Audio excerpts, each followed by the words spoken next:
Hi. My name is Utkarsh Mittal. I am a manager of machine learning and automation at CAP. Today, I'm going to talk about the rise of AI, a reality check. And this topic is very close to my heart as we see unleashing this new power of generative AI. And I want to talk about the risks and pearls and parrots uh, of AI. So I'll walk you through like what is how this AI is and what is the stark difference between AI and ML. And then we'll talk about what is Gen AI is and how Gen AI works, the size and growth of the generative AI models, how generative AI is impacting different economies, what big tech is doing now, and like who are other potential big players who are emerging. And then what is the future of AI looks like? Basically, what other new sources and powers that can be unleashed through this AI, which we haven't thought about, and which is, I feel like, just the tip of iceberg. Then what are the potential risks generated by AI? As we are aware of those risks like miscommunication, hallucinations, and biasness, but what can go wrong? And when all these companies when they're building these new systems and functionalities using Gen AI, how should we think about creating this trustworthy AI? And then finally, I will have some concluding thoughts about like just going through like what I have learned so far. Uh, so when we think about uh, AI and ML, basically AI is some sort of a superset of ML. When we think about ML, ML is basically cannot produce something which it's not haven't seen it. But AI has this power of unleashing and creating new content. It can generate new content. It can, in some context, reason uh, things and then contextualize things, right? So I think to think about like AI as some sort of basically a superset and which can create new content and it has a lot more power. Like it can create text, it has vision powers like GPT-4, motions. So basically, all self-driving cars use now AIs, and then generative AI is basically more on text as well as vision to think about. So as we think about the growth of AI over time, basically in the last 200 years, how we have evolved as in AI space. The first model that came out is just like 60 parameters. As we now compared with GPT-4, it has 1,000 billion parameters. And now if we compared with human brain, it's basically 86 billion parameters. And then when we are thinking about GPT-5 and all other new models that can come out, you can think about how much power they have. Now, these models have started being integrated with some machine learning models as well, like reinforcement learning, when GPT-4 or GPT 3.5 is basically integrating RLHF, uh, reinforcement learning through human feedback. So basically, we are creating closed loop systems as well. Uh, so I don't know like what will happen in another 5 years, in the 10 years. I think there's a lot to grow, but as we can see, these systems are becoming more and more powerful. And as we train, but it creates a lot more risk to the environment as well as it requires a lot more compute as well. So when we think about uh, generative AI, normally there are two types of model. One is large language models, which is text-based models, and then there is image. And now there is like some sort of multimodality also coming in. It's when I think about generative AI, basically every day it's very hard to catch up. So I just basically segregated into two main things. But there are like when we talk about like big techs, basically they are working on multimodalities. They are thinking about video, audio, and everything as a fusion of creating a very personalized experience for the people who are prompting. Uh, but just think about in terms of the two models. One is basically text-based, and the other one is image-based stable diffusion models. Uh, I would say the first model, it started with the Google DeepMind with the paper on attention is what you need. And then it basically evolved through BERT and GPT-3 and GPT-4. Uh, okay. So when we think about uh, GPTs, basically GPT stands for Generative Pre-trained Transformers. And in generative means there is some sort of bot that generates text or image. Pre-trained means it's basically trained on large and large amount of corpus of data, either on internet or either on some sort of like information provided to that. And transformer means it's basically some sort of neural networks, which is attention based, which has contextualized and then feed forward networks. And we can add layers to make it more as we want to make it more complex. So when we think about LLMs is some sort of a time series, as I think of. An LLM can predict basically the next word in a sequence based on like probability distribution learned from the training data. And the quality and diversity of the training data significantly impacts the LLM's ability to generate coherent and contextually relevant text. Uh, so, for example, in this case, the most probable word that basically that I will have the next word is went based on the state of art we have. So how GPT works, basically, whenever someone adds a prompt or a query, uh, a user, the query is some sort of a text, or now in these days it can be some sort of an image as well. Uh, then the next step, it basically creates tokens. Basically, it using word piece or BPs, and then queries is then split into a subwords. As you see in this example, the promise of large language model is it's basically split into the promise of, and which is some sort of a mathematical representation of the positioning of those words.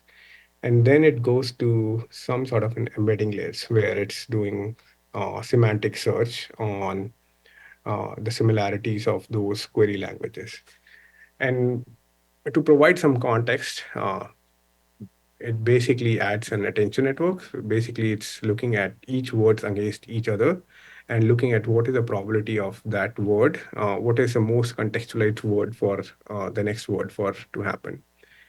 And the next step is basically response generation. This is what happens in forms of the queries being looked upon on the data that's being trained on, and it uh, creates a response in some sort of a mathematical representation. And then finally, it decodes. Basically, it converts into some sort of a human representation, which is human readable, and it corrects for like grammatical errors and some sort of like post processing in terms of context. And then it put that in a chat box where human can read and digest the information in a more readable format. So that's the whole life cycle of GPT works, but it's being trained on a large corpus and internet of data. And as we say, GPT-3 and GPT-4, the size of the GPT basically exponentially increase. And I'll go on to show you like what the size means.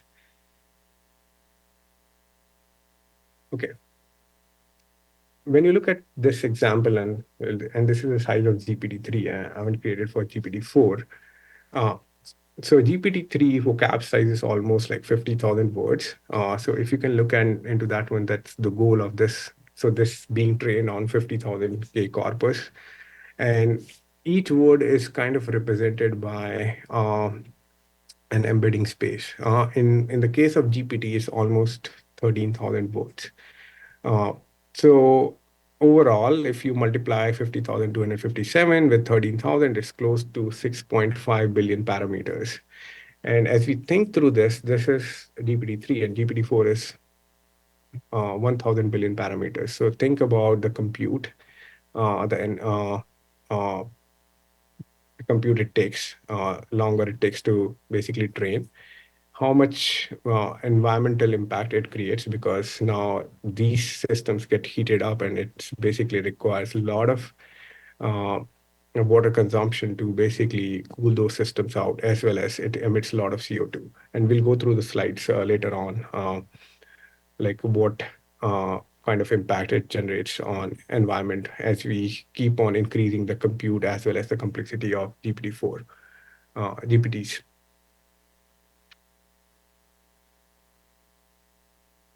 Okay. So shifting gears, just thinking about where, as per McKinsey, like where we see how much impact it's going to generate to the economy. It's almost, according to McKinsey, it's almost close to 2.6 to 4.4 trillions in value across industries. Almost 35 to 70% increase in productivity, as well as 15 to 40% increase in economical value impact. The sectors that's or the functionalities which are going to be improved a lot or impacted by a lot is sales and marketing, software engineering. We have already started using in code generation as well as for email writing and e-responses, software engineering. Also, we see a huge impact in supply chains as well as manufacturing, like 3D printings, then corporate IT, and then strategy and pricing, and like promotional activities and ads. Moving on, what basically, and this seems like a slightly older slide, it's very hard to catch up. What OpenAI have come and what Microsoft and other companies, big tech companies, are doing. So OpenAI came up with ChatGPT. They're working on ChatGPT 5. They also have DALL-E, which can basically you can create generate images from text. Microsoft, I think, launched Valley, which is can simulate your voice based on a 3 seconds audio. And Meta has AudioCraft, basically, and all, I think, large language models as well, LLMs, where you can generate AI designed music and audio. And if you have started using, like if you use WhatsApp, I think Meta has integrated their Meta AI and WhatsApp as well. Then Amazon is working with Amazon Alexa Assistant, which is going to be their paid version of Alexa through generative AI assistant. And Google has Bard and Midjourney, which is slightly behind with OpenAI and ChatGPTs. And Apple is working on integrating their GPT systems on their iPhones, which is Ajax and Apple GPTs.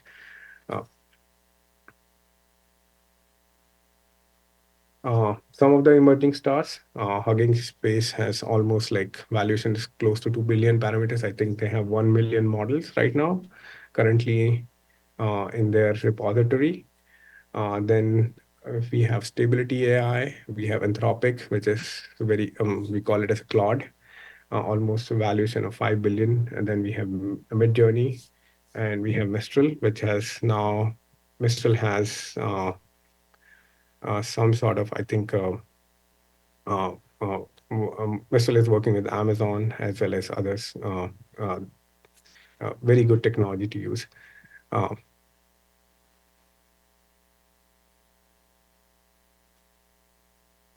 Having said that, what the future of AI looks like? So, according to Sam Altman, OpenAI CEO, the ChatGPT 5 is coming in 2024 sometime. Uh, a 4-year-old can have 9-year-old information in 2 years, and then 9-year-old has 24 years in 7 years or faster. As I said, Meta's Megamind is working on creating multimodalities. Basically, you can create a sound in a static image, or add video in a static image, and it can create wonders. Uh, and then, oops, sorry. What AI looks in the next 5 years? Basically, as I said, multimodalities, more integration in functionalities like marketing, finance, and operations and product. Better fact checking before answering, less hallucination. As you know that AI hallucinate most of the times if they don't know the answers. And I think the most challenging piece is right now coming with AGIs, artificial general intelligence. Uh, so as you know that AGI needs to be trained, sorry, our AI needs to be trained, and we humans has to provide human feedback through our LHF. But if AGI comes into the system, it can auto retrain and becomes more smarter. And most of the tech companies like Google, Microsoft, Apple, and OpenAI are all working towards this technology. And think about that, it becomes more powerful uh, as bots can think uh, and retrain itself as per the knowledge they gain.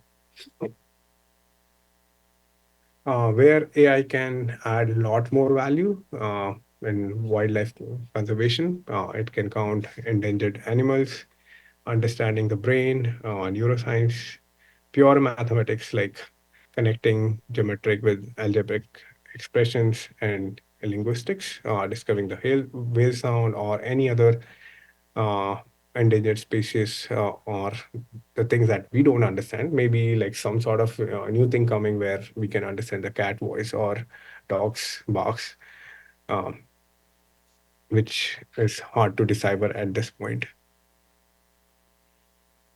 So when we think about the risk generated by AI, there are a lot of risk as this new power has unleashed on us. It can create a lot of misinformation. It can have hallucination.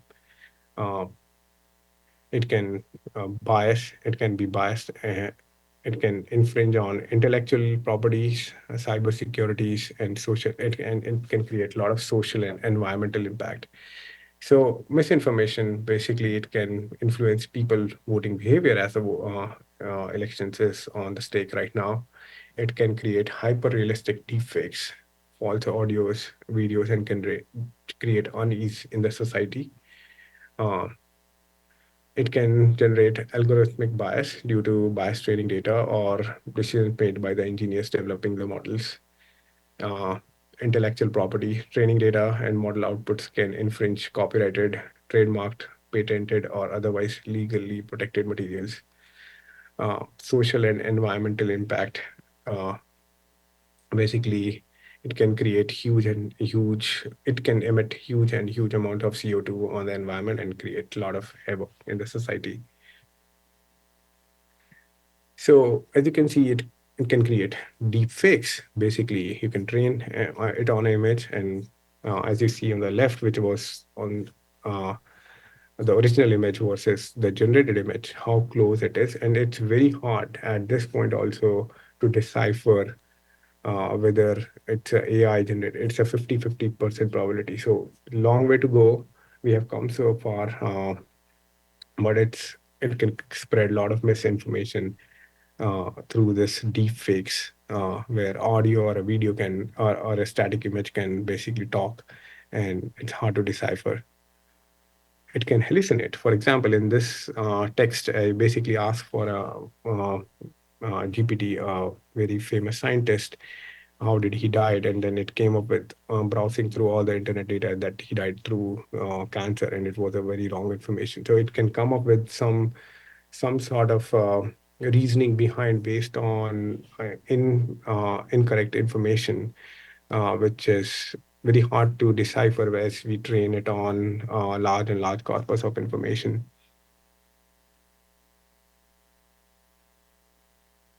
It can generate bias. For example, if giving the query to Pete Blank walked into something, and then it assumes that it's being a Texas cartoon contest open fire.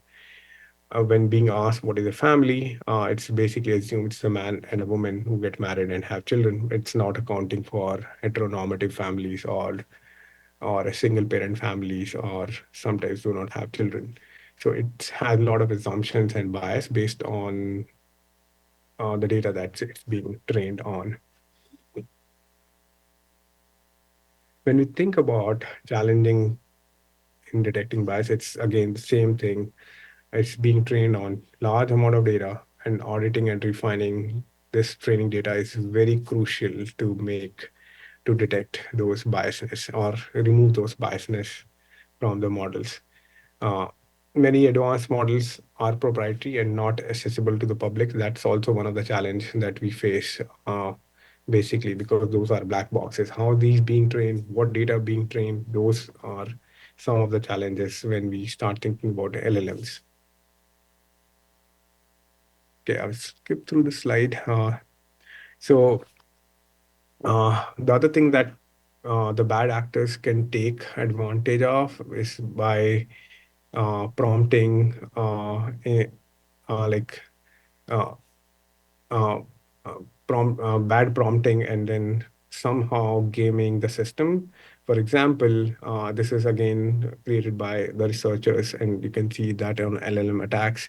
Basically, when it's being asked about how to infringe or the social media website with the fake information, when we said we don't want an adversarial suffix, it's basically it did not answer. But gaming through the system, it basically create the whole content. How to do that?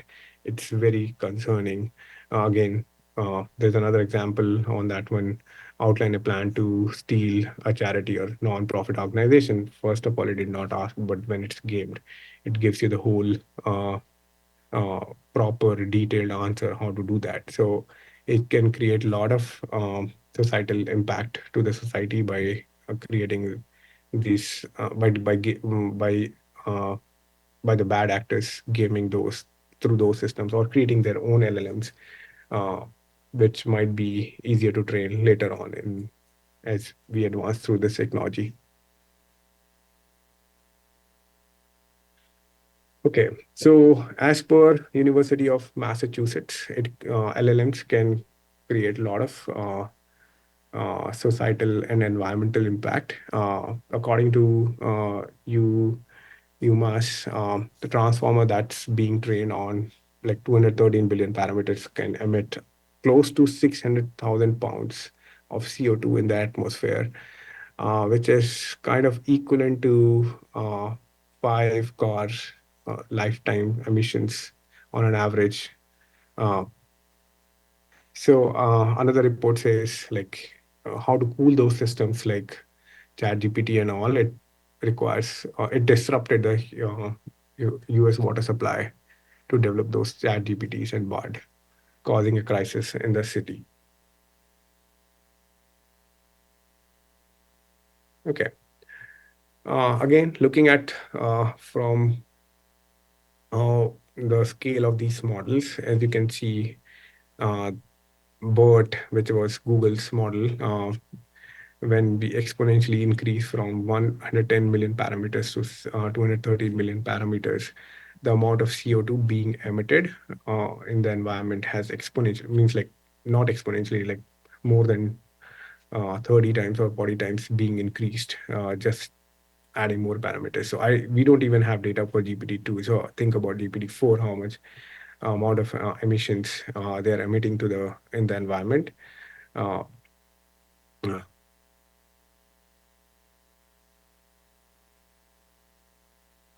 okay. So it's very essential for us to build trustworthy AI and be very cautious about how these systems being used. Different governments across the globe are passing different laws. Europe has passed AI Act, and there are a lot of data protection as well as uh, uh, uh, data proprietary acts being passed by EU. North America, US has also passed the Blueprint AI bill, how to use AI. California has their Consumer Privacy Act, and then Asia's like China and Japan also have their uh, how to protect and use those LLMs as part of their strategy to not to overwhelm the systems. So when we are building a trustworthy AI, uh, the companies and the government has to think about trustworthy AI is not a one-time achievement. It's an ongoing process. We need to think about transparency, disclosing information about data sources, algorithms, models, which we don't do a good job when we basically query a ChatGPT and it comes with a response. How these responses are being generated. So explainability is another thing that we need to think about when we are building these models. The rationale behind their differences and the decisions and their uncertainties and limitations beyond bias and discrimination. High quality data should be used. For example, there should be a lot of filtering. There should be a lot of uh, testing and validation of the data that's it's being trained on, so that it does not create bias and discrimination. Uh, regular evaluation and improvement based on feedback, data, and results are necessary to ensure the effectiveness, efficiency, and ethicality of AI systems. Uh, Adapting AI systems to changing needs, expectations, and context of users and stakeholders is very vital for building those trustworthy systems. We should use techniques like RLHF and red teaming for getting continuously human feedback so that we can improve those systems uh, and build those systems which are trustworthy. Okay. Finally, concluding thoughts. Rise of AI has unleashed a lot of potential. We can use it in different systems. It has increased the productivity. But as we build those systems, we need to think about accuracy and reliability. We have to think about what data it's being trained on, what are the data privacy and protection acts. There should not be biasness and discrimination among others. And uh, and the AI system should be explainable and transparent. And I also will say these systems should be rigorously tested and like using and red teaming networks should be used for uh, to get and then using the embedding space responsibly so that these systems can be implemented. Uh, okay. So just final thoughts where you can, if someone is interested in learning state of art artificial intelligence, there are different sources. First place I would go with Papers with Code or learn deeplearning.ai, which is through everyone might know that. There are different podcasts and youtube.com. This is where the sources I've gathered this information. Uh, Feel free to learn from those sources. Uh, yeah, thank you.